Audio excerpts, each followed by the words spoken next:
Bon dia, poble. Porteu-vos bé, porteu-vos bé. Són les 5 de la matinada i ha plogut bastant, Escolteu, després d'això que diuen que han anat a votar els Esquerra Republicana, que no s'ho creu ningú, perquè ha estat fals. Em recorda molt la votació aquella de la CUP que van empatar. Us en recordeu, aquella votació de la CUP que van empatar? Bueno, en fi. És que els catalans som gilipolles. A l'hora d'anar a votar no tenim ni puta idea d'anar a votar. Però bueno.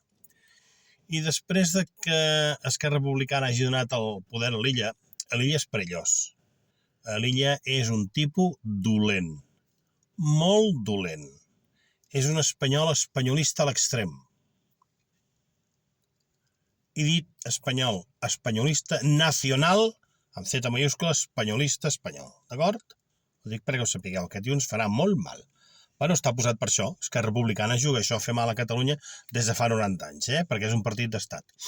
Bueno, la reflexió és, jo entendria que Junts per Catalunya donés el president a Madrid, el Sánchez, a canvi de que a casa fessin president el Puigdemont. Però clar, si ara a Junts dona el poder al Sánchez a Madrid, però a casa es deixa prendre la cartera, on te'n perdo? No cola, que no. I veurem com Junts no li retira el poder o la força, o la poca força que té el Sánchez a Madrid.